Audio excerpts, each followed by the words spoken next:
Coucou à tous, j'espère que vous allez bien. On se retrouve pour une nouvelle guidance collective aujourd'hui. On va continuer à décortiquer différents sujets. Et puis comme toujours, vous prenez ce qui vous parle, ce qui résonne pour vous, ce qui peut vous être utile.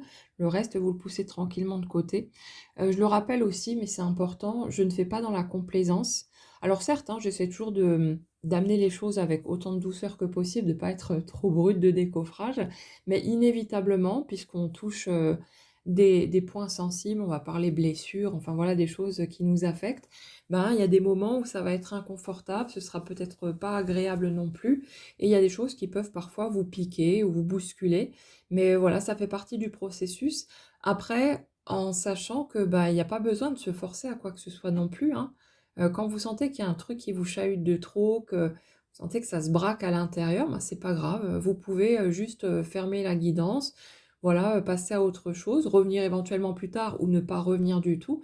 Il y a pas de souci avec ça.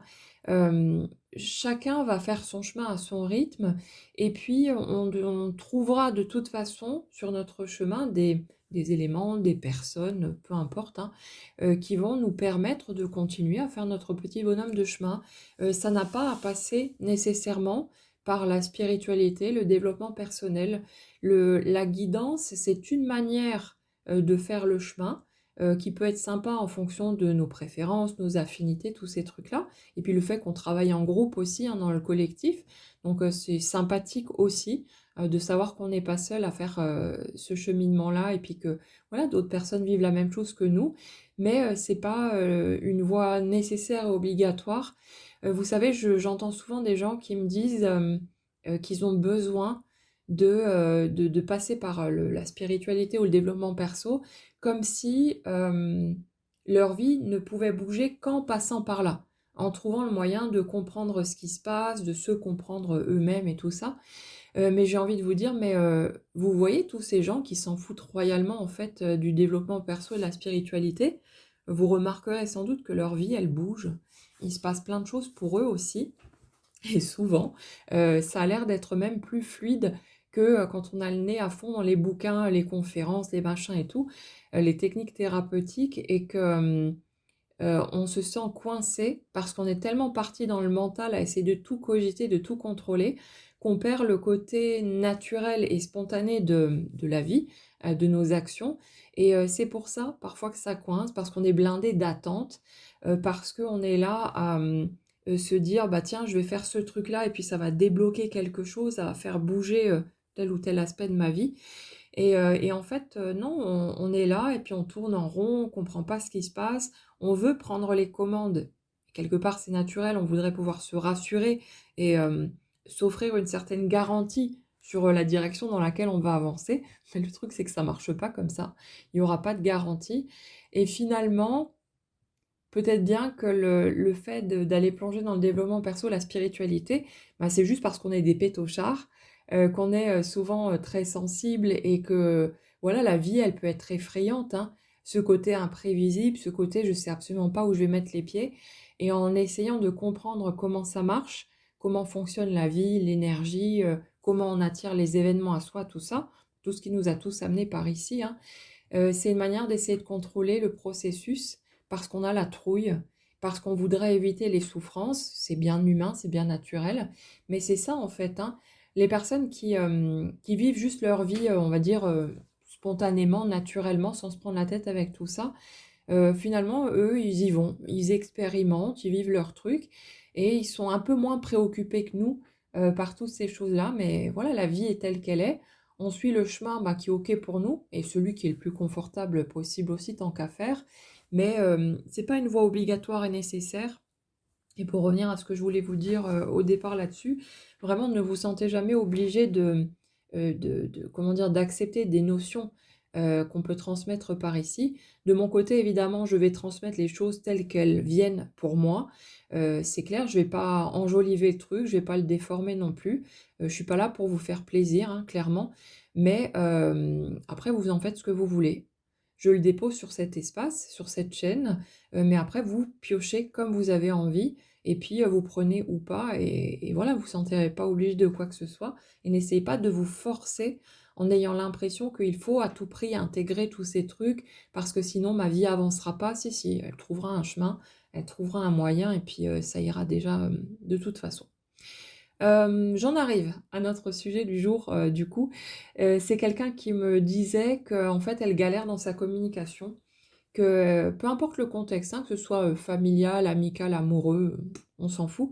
Mais, elle m'expliquait qu'en fait, elle a l'impression de jamais être entendue, que peu importe comment elle essaye d'expliquer les choses, de s'exprimer, tout ça, elle a l'impression que c'est toujours du dialogue de sourds, qu'elle doit en fait, se battre et toujours être dans une forme de lutte pour tenter d'être un tant soit peu comprise, mais c'est pas pour autant que c'est productif et du coup, elle a tendance à fuir les conversations et même les relations avec les autres, d'après ce qu'elle expliquait et ben, elle comprend pas trop ce qui se passe et elle en a un peu marre de s'isoler par rapport à tout ça. Elle voudrait comprendre, ce qu'il y a derrière. Donc je pense que ça parlera à pas mal de monde. Du coup, je vous propose d'aller décortiquer tout ça et puis de voir ce qu'on peut, trouver dans cette situation. Ce que je ressens en premier lieu ici, c'est que, il y a un manque, d'assurance du côté de cette personne. Vous savez, ce côté, j'ai l'impression que je dois lutter, que je dois, faire un effort pour tenter de me faire comprendre. C'est parce que je sens quelqu'un qui n'est pas forcément, très confortable avec, le côté affirmation de soi, et tout ce qui s'ensuit. Comme si, comme si on avait quelqu'un qui doutait en permanence de ses propres, que ce soit ses ressentis ou alors sa façon de penser, ses connaissances, ça peut être, un peu partout. Mais, j'ai ça au premier plan. J'ai ce côté, j'ai ce côté, on m'a fait ressentir, pour moi ça me ramène à l'enfance, on m'a fait ressentir que, mon ressenti n'était pas viable.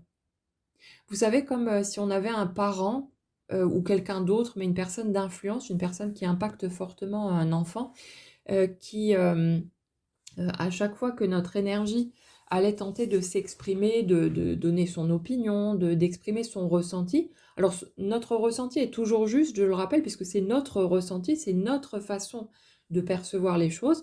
Par contre, notre ressenti va être souvent influencé par, tout un tas de facteurs, par nos blessures aussi, hein, par nos peurs et ça fait qu'on déforme souvent les choses, on les interprète d'une certaine manière et ça peut amener à des blessures supplémentaires ou à des prises de tête, bah, qui quelque part n'auraient pas lieu d'être. Mais voilà, les choses sont filtrées en fait, par tout ce qui est notre historique, par, tout le cheminement qu'on a fait, par tout ce qui n'est pas réglé encore non plus et ça fait que, notre ressenti n'est pas nécessairement en raccord avec une réalité brute et concrète. Parfois on se trompe, on fait de fausses interprétations. Par contre, notre ressenti est toujours viable parce que c'est comme ça que nous on ressent les choses. C'est notre point de regard, mais après c'est un tri à faire entre les 2. Bref, pour en revenir à ce que je voulais vous dire, j'ai l'impression, ouais, d'un enfant qui a toujours été, toujours été nié quelque part dans ce qu'il ou elle pouvait, exprimer. Vous savez, ça peut être la maman ou n'importe qui d'autre qui va lui dire, «Non mais attends, arrête, tu racontes n'importe quoi, tu te montes la tête, non mais c'est pas vrai, les choses sont pas comme ça». Enfin ce genre de propos.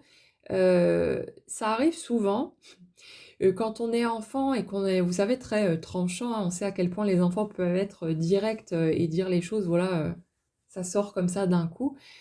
Heu, Quand on est face à ça en tant qu'adulte, bah, on n'a pas forcément envie d'être démasqué.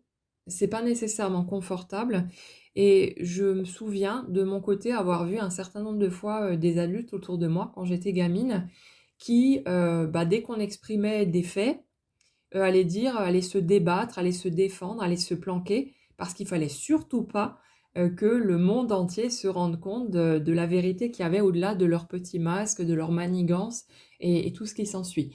Donc c'est pas mal intentionné, c'est pas forcément méchant, mais il y a ce côté, de chercher à se défendre et quand vous avez le tranchant d'un enfant, qui s'exprime, ben, c'est pas toujours simple non plus, de l'accueillir sans avoir peur de se montrer tel que l'on est et je pense que c'était largement pire, sur les anciennes générations puisque, ben, ils avaient moins l'habitude que nos générations actuelles de, d'aller vers l'acceptation de qui ils sont, de voir que, bah, faire des erreurs, se vautrer, ne pas toujours être, la meilleure version de soi-même, hein, c'est OK, c'est humain.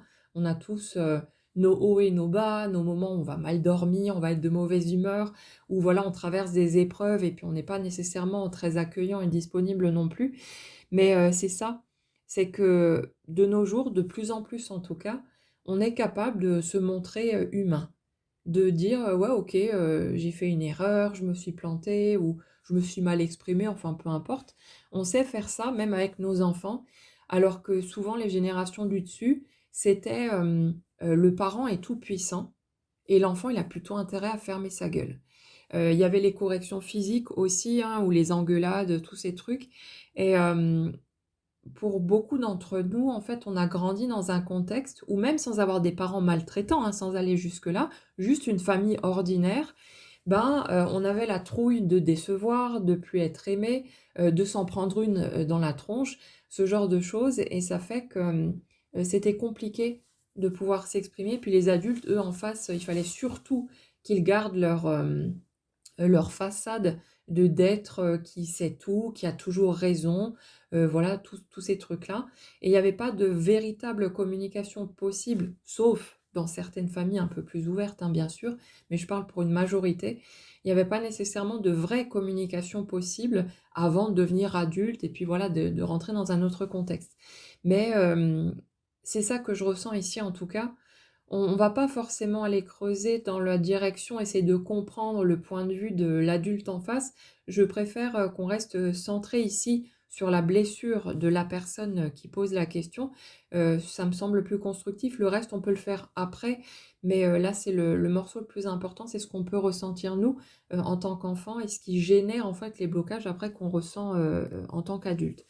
Mais en tout cas, dans cette situation, je ressens pour notre énergie, ouais, cette sensation d'être constamment nié, de mon, point de vue n'est pas valable. Ce que je dis en gros, bah, c'est de la merde, puisqu'à chaque fois on me contredit, on me dit que je raconte des conneries, que je me trompe, que je suis bête, ce genre de choses et j'ai l'impression, si vous voulez, dans cette situation que ça s'est tellement répété, ce type de scénario, qu'on a quelqu'un qui a enregistré que sa façon de percevoir le monde, sa façon de ressentir les choses, enfin tout ce qui sortait d'elle en gros, n'était pas valable et qui a grandi avec ça et qui donc s'est construit, avec, peu d'assurance, avec cette sensation que les autres vont forcément avoir raison et vont forcément savoir mieux que moi.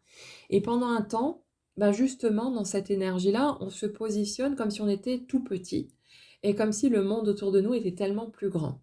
Et ça fait que souvent, on peut aussi être amené à, bah, se démener comme un fou, à faire des efforts, hallucinants pour tenter de ouais, de vivre notre vie, hein, de réaliser nos objectifs, tous ces trucs, parce qu'on croit que ce sera pas suffisant si on fait les choses juste naturellement, tranquillement, à notre rythme et tout ça. C'est comme si on déployait une montagne d'énergie et ça passe inévitablement par la communication aussi. Et si vous voulez, pendant un certain temps, on va accepter parce que c'est devenu, comme une espèce de vérité, ancrée en nous, agrippée.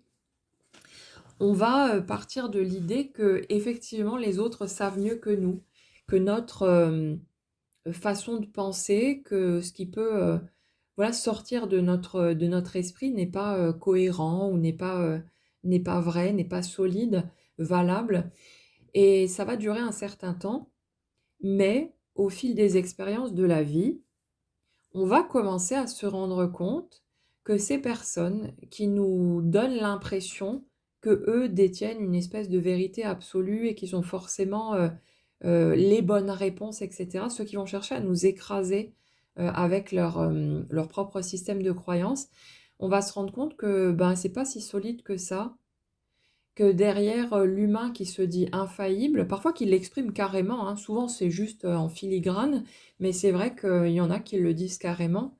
«Non, non, toi ce que tu dis c'est de la merde». Mais, on va se rendre compte que ce sont des humains faillibles au même titre que n'importe qui d'autre, au même titre que nous et on va commencer à avoir ces petits déclics. Alors ça va pas se faire d'un coup, hein, généralement ça se fait sur du long terme et sur de la répétition. On va voir, des spécimens, identiques, se présenter ici et là sur notre parcours et puis à un moment donné, à force, on va se dire: «Non mais attends, il y a pas un truc qui déconne?» Surtout que dans ce type de problématique, ce qui se passe, c'est que on a toujours notre ressenti. On a toujours notre perception, comme je le dis souvent, on est tous, clairvoyants. On est tous capables de percevoir des choses un peu plus subtiles. On ne met pas tous des mots comme nous, on va le faire ici en guidance, mais on a ce radar, c'est naturel chez l'humain, hein. C'est ce qu'on appelle des fois le sixième sens, hein, mais c'est ça finalement, c'est cette capacité à ressentir ce qui n'est pas, visible ou ce qui n'est pas exprimé. Et le truc, c'est que dans cette énergie, ce que je ressens là, c'est un vrai conflit intérieur parce que j'ai l'impression que, on a quelqu'un qui est tout le temps dans ce déchirement entre je perçois les choses d'une certaine manière, je capte des éléments, sous-jacents en fait à la situation concrète, mais l'autre affirme et insiste dans cette manière de: «Non mais c'est pas vrai, non mais c'est pas, ce que tu dis est faux», ou voilà, continue à nier en fait le ressenti de l'autre et c'est ça, c'est, à un moment donné, ça va finir par exploser. Si vous voulez, pendant un temps, on va avoir tendance à accepter, ce qui vient de l'extérieur, à s'écraser en fait, par peur de ne pas être aimé ou par peur d'être carrément rejeté, exclu, tous les mécanismes habituels qui tournent autour de l'attachement et de l'amour, hein. Mais, en faisant notre petit bonhomme de chemin, on va finir par exploser. On en parle souvent de ces étapes-là, je ne vais pas les décortiquer à chaque fois, sinon ça va être trop long.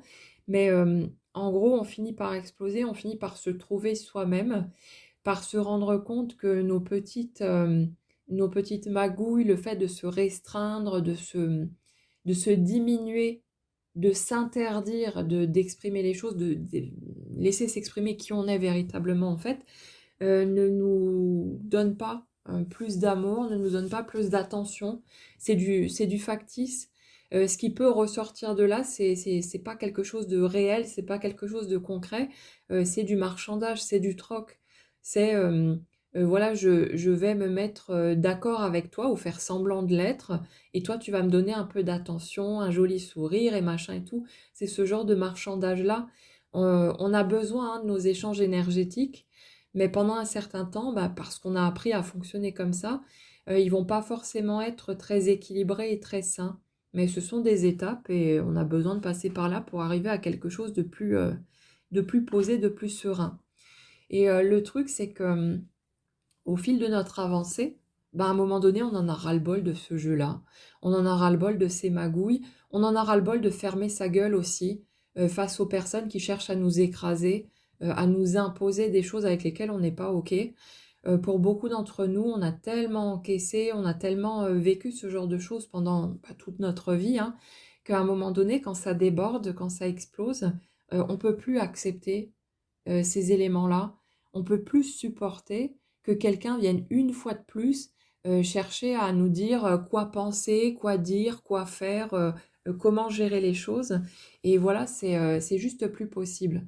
Donc c'est vrai que pendant un temps, ça va sortir de manière explosive, ça va pas être confortable, du tout et puis ça se tasse, au fur et à mesure de toute façon, mais ça demande du temps et ça demande, un temps de digestion aussi, d'acceptation de ce qui a été vécu, hein. On va avoir besoin de l'encaisser tout ça et ce qui peut être compliqué, c'est que pendant toutes ces années, on a, été persuadé, on s'est persuadé soi-même que les personnes en face de nous avaient raison, que c'était justifié, que la manière dont elles nous traitaient, dont elles nous dénigraient parfois aussi, ça peut passer par des humiliations, par tout un tas de choses. Parfois c'est pas méchant, c'est pas mal intentionné en tout cas, mais il n'en reste pas moins que c'est comme ça qu'on va le vivre, comme une manière d'être rabaissé, d'être, voilà, dévalorisé et on va devoir porter ça pendant un certain nombre d'années. Et le truc, c'est que, au bout d'un moment, on peut plus, hein, on peut plus fonctionner de cette manière-là et cette manière, que d'autres, ont eu de nier en permanence notre ressenti, de nous faire croire que, ce que nous on percevait était faux alors que ça criait à l'intérieur, que c'était parfois même flagrant, bah, il y en a marre. On peut plus supporter ça. Il y a ce besoin de vérité, de clarté et quand quelqu'un va débarquer avec, cette manière de vouloir nous écraser, de vouloir nous imposer finalement sa vision des choses, il y a ce truc qui dit: «Non, je te laisserai pas faire. Je ne vais plus fermer ma gueule. Je ne vais plus me laisser marcher dessus. Je ne vais plus laisser quelqu'un d'autre me dire ce que j'ai le droit de penser ou non». Et voilà, c'est ces étapes-là que, sur lesquelles on est ici, dans cette énergie. Mais le truc, c'est que, ouais, on a quelqu'un qui est encore en train de se débattre parce que dans l'énergie sur laquelle on est là, donc cette personne qui disait ne jamais se sentir vraiment entendue, devoir toujours faire des efforts, hein, pour pouvoir, s'exprimer et tout ça. C'est comme si elle était encore dans une espèce d'entre-deux. C'est-à-dire que, elle a cette clarté de sa légitimité à être la personne qu'elle est, à avoir le droit de penser, parler, machin et tout, d'être, ce qu'elle est, de s'exprimer comme elle s'exprime et ainsi de suite. Seulement, il y a des blessures qui ne sont pas encore guéries. Il y a il y a encore ce désir de réparer quelque chose et pour pouvoir se réparer, ben, on a quelqu'un qui a besoin d'aller s'affirmer, qui a besoin peut-être de rentrer dans le conflit, de rentrer en guerre pour dire à un autre: «Mais va te faire foutre, moi c'est comme ça que je vois les choses, c'est ma façon de ressentir la vie, c'est ma vérité et je te laisserai pas la piétiner. Je te laisserai pas marcher dessus et je te laisserai pas essayer de déglinguer, ce qui sonne juste pour moi». Et c'est comme s'il y avait besoin, de passer par ces étapes qui sont moins sympathiques et moins agréables, mais pour pouvoir, avoir cette fois l'opportunité de dire à la personne en face de la boucler. Alors on n'est pas obligé de le faire littéralement, hein, on peut, voilà, passer par, juste des choses plus polies et respectueuses, mais en gros c'est ça.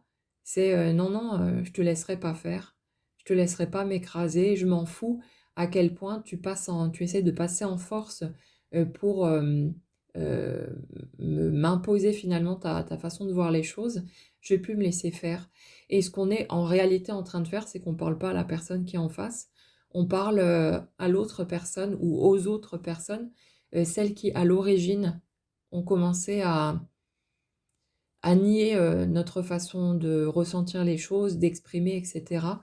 Ou en tout cas, on s'est senti niés par ces personnes-là et leurs réactions vis-à-vis de nous et c'est ça, c'est une espèce de double dialogue, si vous voulez, parallèle, où concrètement, on est en train de s'adresser à une personne dans le présent, mais où, en réalité, au niveau énergétique, on est en même temps en train de s'affirmer, de hurler, ce qu'on n'a pas pu hurler, en fait, à l'époque. Parce que quand on est un gamin, on ne peut pas se défendre, on ne sait pas dire les choses, on ne sait pas les analyser non plus. On est trop petit, on est trop, nous, on est encore là à vouloir, jouer avec, notre bazar et puis, à vouloir juste vivre notre vie tranquille, faire des câlins, on papote, on rigole, enfin voilà la vie d'un gosse. La vie telle qu'elle devrait être, en tout cas, pour tous les enfants. Mais, c'est ça, c'est que quand, on vit on va dire des agressions qui sont pas toujours volontaires, on parle pas nécessairement de situations d'abus où là, le truc est flagrant, hein, mais même dans un contexte, on va dire, un peu plus, normal, un peu plus tranquille, forcément, chacun a son lot de casseroles, son lot de blessures et tout ce qui va avec et pour tous ceux d'entre nous qui sont parents, on sait très bien, qu'on va souvent mettre les pieds dans le plat, qu'on a beau essayer de faire de son mieux, on va faire des boulettes aussi, on va parfois blesser, ce sera pas volontaire, ce sera pas fait exprès, mais parfois, ouais, on fait de la merde aussi, hein, clairement et nos parents, c'était pareil. Chacun a fait ce qu'il a pu, et puis, inévitablement, il y a eu tout un tas de choses qu'un enfant n'était pas en mesure de comprendre, qui, comme dit, n'étaient peut-être pas mal intentionnées, c'était peut-être de la maladresse ou des choses comme ça, mais qui ont fait des dégâts malgré tout, qu'après, nous, on a besoin de chercher à réparer, dans notre cheminement d'adulte. C'est ça que je ressens ici. Donc, j'ai envie de vous dire, vous savez, si, vous avez tendance à fuir les conversations, les potentiels conflits, si vous sentez que, voilà, ça se frictionne et puis que ça sent un peu le roussi, c'est peut-être pas toujours une bonne idée. En même temps, j'ai envie de vous dire, là encore, ne vous forcez pas. Vous irez au front, quand vous le sentirez. Vous irez vous confronter quand ce sera OK pour vous et qu'à un moment donné, ça va déborder, que vous en aurez ras-le-bol et puis il y a quelqu'un qui va débarquer, qui va vous emmerder, qui va commencer à déblatérer son discours à la con et vous aurez l'occasion de lui dire d'aller se faire voir ou pas d'ailleurs, hein, mais vous voyez un petit peu, l'idée qu'il y a derrière. C'est vraiment ça, c'est une histoire de positionnement, c'est une histoire de, comme de valider par le fait d'exprimer concrètement, notre vérité, de plus, la planquer, de d'arrêter d'avoir la trouille, de la mettre dehors et ce qui se passe aussi souvent, c'est qu'on va se retrouver dans des situations où, on avait peut-être une espèce de trouille en arrière-plan par rapport à ce qu'on a vécu, hein, claque dans la tronche et tout ce qui s'ensuit ou engueulade, punition, «Va dans ta chambre, tu mangeras pas ce soir», ce genre de truc et il y a cette trouille-là de gosses qui traînent derrière nous, en tant qu'adultes, même si on sait que là, on est dans un autre contexte, qu'on est capable de se défendre, que voilà, il y a plein de choses qui sont différentes, hein. La trouille, elle est encore là pendant un certain bout de temps. C'est un truc viscéral et ça fait que, on est un peu incohérent, si vous voulez, dans nos réactions et que pendant un certain temps, dans ce type de cas de figure, on peut avoir tendance à se retenir d'exprimer les choses. On n'ose pas, vraiment se positionner, s'affirmer, on finit par s'écraser, parce qu'on a peur d'une réaction négative ou d'être agressé ou je sais pas quoi. Puis bon, dans le monde dans lequel on vit, on va dire qu'on n'est pas toujours tranquille non plus, mais c'est un peu ça et le truc, c'est que, dans la situation sur laquelle on est, pour cette guidance, on a une personne qui est en plein dans ses étapes de positionnement. C'est, «Ce coup-ci, j'en ai marre. Ce coup-ci, je vais arrêter de laisser les autres me marcher dessus ou me faire croire que je ne sais pas de quoi je parle, que ma vision n'est pas valable, que mon ressenti, n'est pas valable et ce coup-ci, j'y vais, je rentre dedans, je dis ce que j'ai à dire et que ça plaise ou pas, je m'en fous. On peut me tourner le dos, on peut claquer la porte, c'est pas mon problème, c'est plus mon problème, mais cette fois, je vais exprimer, ce que je n'ai pas pu exprimer par le passé. Je vais me défendre quand ce sera nécessaire, là où je n'ai pas pu me défendre avant et je vais, oser simplement être moi et peu importe les conséquences, peu importe ce qu'il y a derrière, le reste n'est pas mon affaire et c'est ça, j'ai vraiment dans cette énergie, quelqu'un qui libère sa parole, qui alors certes, hein, ça peut être, explosif, tendu, désagréable pendant un certain temps, mais en même temps, il y a une vraie sensation de soulagement. J'ai vraiment un truc, comme une libération, une délivrance par rapport à cette étape-là. Le fait aussi d'être fier de soi, de pouvoir, observer dans des situations concrètes que c'est bon, j'ai passé le cap, je me laisse plus marcher dessus, je me laisse plus faire, je laisse plus l'autre, me démonter et ça répare quelque chose. Ça donne cette sensation d'avoir, ouais, d'avoir réglé un morceau important, d'avoir, eu sa petite revanche en quelque sorte. Certes, hein, c'est pas avec les personnes, avec lesquelles la blessure d'origine s'est construite, s'est ouverte, mais peu importe, hein, ça n'a vraiment aucune importance. Les scènes, d'une certaine manière, se rejouent avec d'autres personnes pour nous donner les opportunités dont on a besoin, pour pouvoir, régler nos comptes avec le passé petit à petit et se sentir de plus en plus libre, de plus en plus léger par rapport à tout ça, puis arrêter de se prendre la tête. Mais, ce qui se passe aussi, c'est que, dans un premier temps, ouais, l'atmosphère peut rapidement devenir orageuse, hein, dans ce type de situation, de confrontation.